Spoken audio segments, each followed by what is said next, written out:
I am the Policy Director for Common Cause Texas. We're here today to talk to you about SB 16 and its House Companion HB 5337, which will both be heard, which the House Companion will be heard today in the House Elections Committee.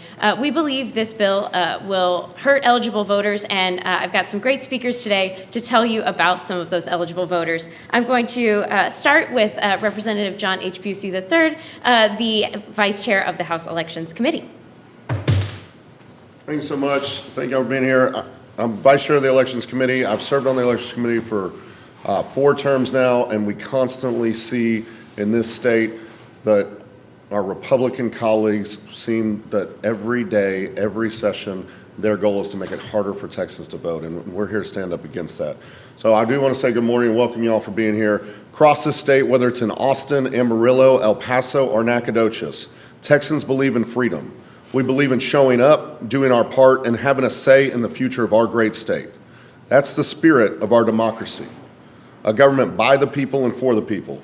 But today, that spirit is under attack. House Bill 5337 and Senate Bill 16 do not protect our democracy. They put up bureaucratic hurdles to keep people from participating in democracy. They target our community members, and they threaten the Texas we all know and love. So what does that mean for individual Texans?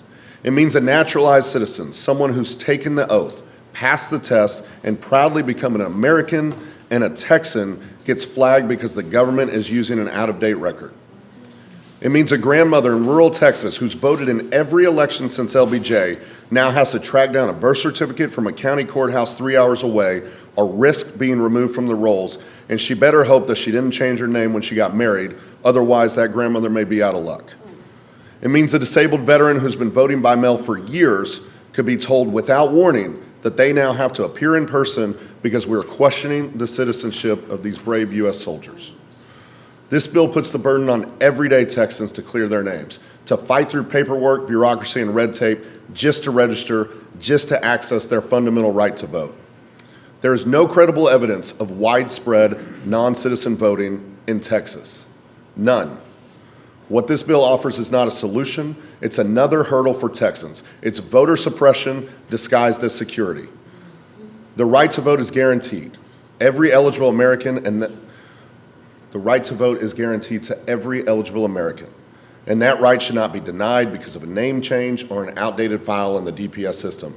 Texans deserve better than that. We should be welcoming new citizens at naturalization ceremonies. We should be investing in access, not inventing new obstacles. So today we're here to stand against House Bill 5337 and Senate Bill 16. And I stand here not just as a legislator, but as a Texan who believes in this state's promise. I stand with the voters who demand dignity, who demand fairness, and who demand the right to be heard. So let's be clear. This is still a government of the people and by the people and for the people. And it's our job to make sure it stays that way. So we'll fight this bill and similar bills every step of the way. Thank you all for being here. Thank you, Representative. Next, we'll hear from Representative Mihaela Plesa, another member of the House Elections Committee.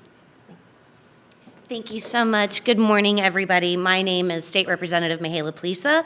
I proudly serve the constituents of House District 70 in Collin County, and I also serve as Vice Chair of the House Democratic Caucus. Today, I'm proud to stand with my colleagues and my friends to speak against House Bill 5337, a bill that is not only fiscally irresponsible, but fundamentally unfair. Let's start with financial realities. This bill creates an unfunded mandate, a costly and complex burden that will fall squarely on the shoulders of our local governments. County election officials would be tasked with verifying proof of citizenship, tracking down flagged voters, and reporting it to the state. Even House Bill 5337's own fiscal impact statement estimates nearly $2 million in costs to our state agencies over the next 5 years. And that doesn't even begin to account for the burden on our counties. Counties will be forced to hire new staff, overhaul their systems, and absorb all of this, all on the backs of your taxpayer dollars. But the consequences don't stop at dollars and cents. Under House Bill 5337, election workers already stretched to the limits could face state jail felonies. We're going to criminalize people for helping people vote. Look, this is crazy talk.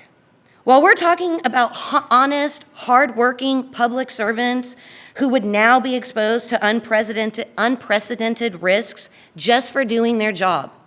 And we wonder why Texas is the lowest voting state in the nation. What are we getting in return for this bill? More election security? No. More red tape and more bureaucracy is what we're getting. More than 1.3 million Texans could struggle to provide their documents required by this bill, especially young voters, our seniors, and our veterans. Y'all, I don't have to tell y'all, when was the last time you tried to get your driver's license? How long did you guys have to wait? How many months till you got your appointment? Replacing passports, birth certificates, it takes time, money, resources that many Texans simply don't have. Under this bill, even eligible citizens could be denied full access to their ballots just because they can't produce the paperwork on that day. And let's be clear, all this complexity is unnecessary. Citizenship is already required under the Texas Constitution, and the state already verifies it through databases at the Department of Public Safety. House Bill 5337 adds nothing but red tape and fear, threatening to disenfranchise lawful voters under a new, unjustified bureaucracy. And finally, let's dispel the myth that this bill addresses a real problem. This bill does not. There is no widespread issue of non-citizen voting in Texas. The numbers being cited by this bill's supporters are inflated, misleading, and I'm going to say it, fake news. House Bill 5337 creates real harm to solve a problem that doesn't exist. It is unconstitutional. It risks the fundamental rights of Texans. It places a massive financial burden on our local governments and puts election workers in jeopardy. We should be protecting the right to vote, not punishing those who exercise it, and certainly not those who help protect it. So I'm proud to stand here today, and I'm getting ready to work to stop this bill. Thank you so much. Thank you, Representative Plesa. Where I grew up, we call that a word. Veronikah Worms from Texas Civil Rights Project will come next. Good morning, and thank you all for being here today. I want to be completely clear about the consequences of SB 16 and its companion, HB 5337. These bills are marketed as a way to stop non-citizens from voting, but that is just a pretext for creating a system that will disenfranchise eligible Texans from participating in our democracy. Both SB 16 and HB 5337 create a two-tiered system of voter registration, where those without the approved documents proving their citizenship, but who are not flagged as non-citizens, will be unable to cast their votes for local, state, and presidential offices. So what does that mean for Texas voters? It will mean that naturalized citizens will have more fear when registering to vote, since the AG would have no choice but to prosecute so-called illegal registrations, even if the registration was a mistake. It will mean that low-income voters will be subject to a modern-day poll tax by being forced to pay for a passport if they don't have a certified copy of their birth certificate. It will mean that married women who change their name, as 8 in 10 married women currently do in the United States, would need to get a passport to exercise their right to vote if the name on their ID doesn't match the name on their birth certificate. It will mean longer lines for voters to vote in person, as poll workers will need to process 2 different classes of ballots: the limited federal ballot and the full ballots, where the voter selections for every ballot item count. These bills protect no one and nothing in our democratic process. They just prevent eligible Texans from having a voice in their government. Texas has been here before. Our history of disenfranchisement and exclusivity in voting is well documented, and you don't have to go back to the civil rights movement to see it. In 2013, in Shelby County v. Holder, the Supreme Court struck down the pre-clearance formula in the Voting Rights Act and hamstrung one of our most effective tools to keep discriminatory election bills from becoming law. Immediately following that decision, Texas implemented the voter ID system that had previously failed that pre-clearance standard. Every session since, we have seen the legislature attack our fundamental right to participate in our democracy. As recently as 2021, Texas passed SB 1, a sweeping omnibus bill that caused 18,000 vote-by-mail voters' ballots to be thrown out in the 2022 primary election.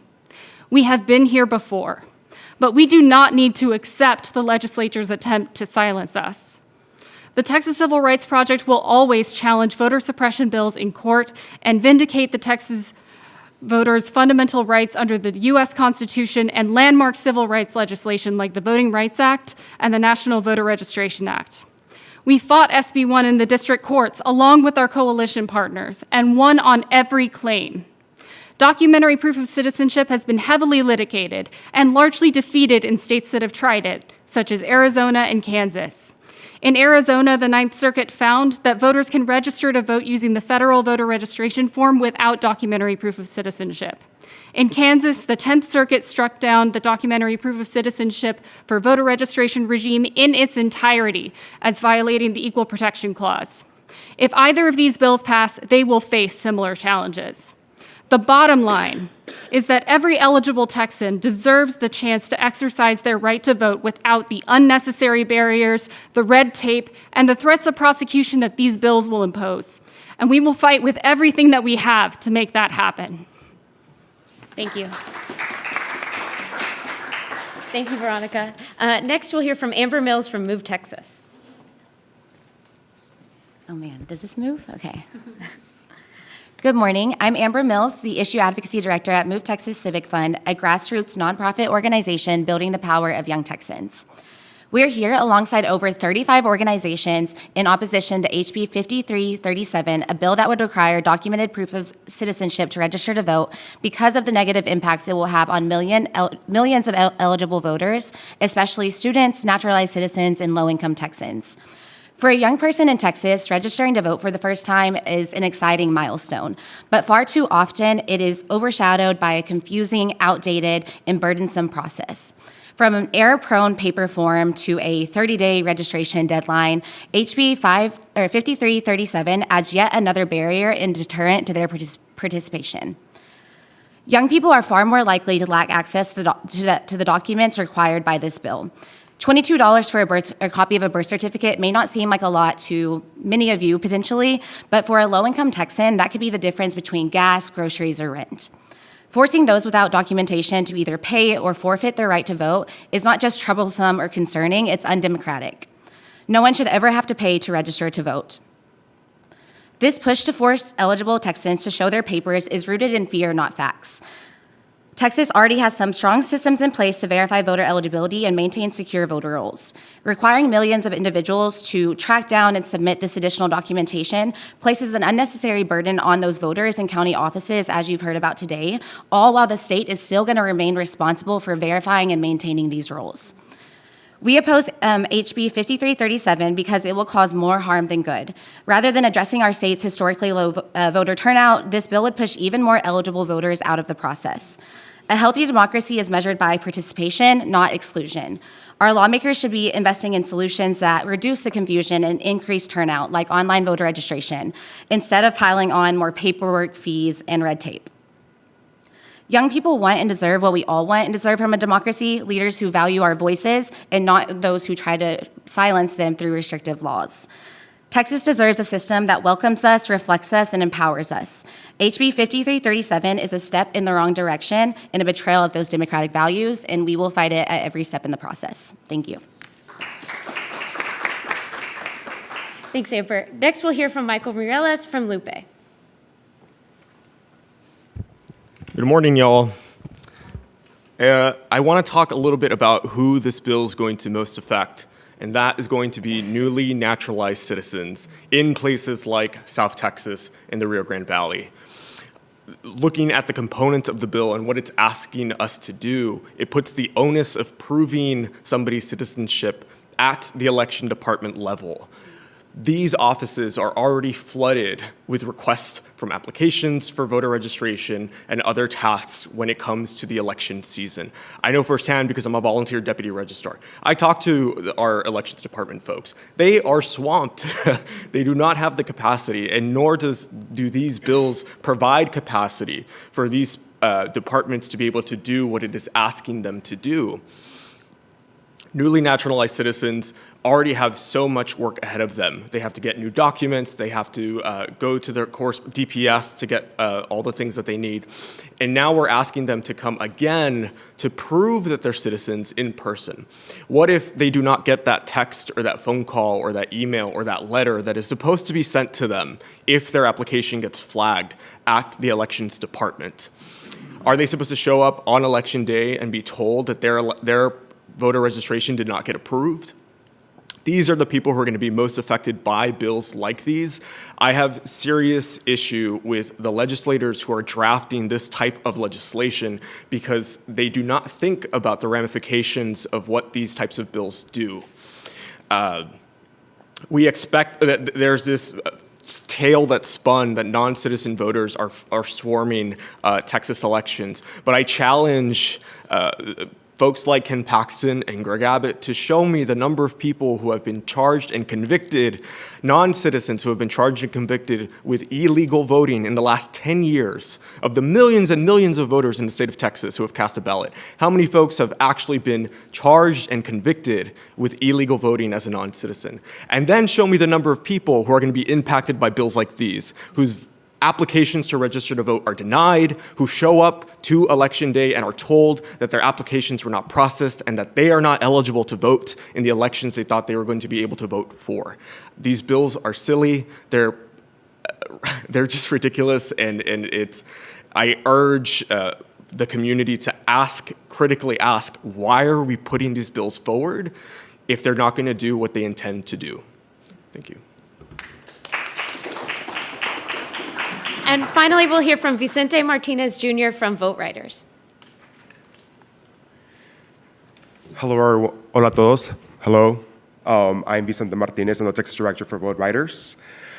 These bills would create unnecessary barriers to voter registration that would disenfranchise millions of eligible Texans. This legislation is voter suppression, plain and simple. Only U.S. citizens vote in elections in Texas. All voters affirm their current U.S. citizenship at the time of registration and do so under penalty of perjury. Texas already has robust safeguards to ensure our voter rolls only contain eligible U.S. citizens voters. And I've been doing voter registration for the past 8-9 years. I know people want to register to vote, and they already provide their ID number or the last 4 digits of their Social Security to prove their citizenship. We don't need to create new, burdensome, and expensive requirements for all voters to prove that they're eligible. Since 2019, VoteRiders has helped thousands of eligible voters to get across the state of Texas to get their documentary proof of citizenship, such as a birth certificate. And we know firsthand how time-consuming, expensive, and burdensome it is for folks to get these documents. But just don't trust our stories. You continue hearing the 1.3 million Texans. You continue hearing the stats. We did, VoteRiders' recent research shows that 1.3 million Texans who are U.S. citizens of voting age who have difficulty showing their documentation proving their citizenship and will likely be disenfranchised if this dangerous proposed legislation becomes law. And approximately 166,000 citizens in Texas do not have any documentary proof of citizenship at all. And nearly 1.1 million Texans cannot easily access the document. Also, our research shows Republicans would be more impacted than Democrats, with nearly 676,000 Republicans lacking easy access to citizenship documents compared to about 305,000 Democrats. These barriers would disproportionately impact specific communities, including 447,000 Hispanic Texans and 138,000 Black Texans. And younger Texans are 3 times more likely to have trouble accessing their documents than older Texans. Our state representatives have the duty to protect our democratic participation and not restrict it. This legislation would devastate the voting process and confuse voters, making it much more difficult to ensure democracy is representative of all eligible voters. Thank you so much.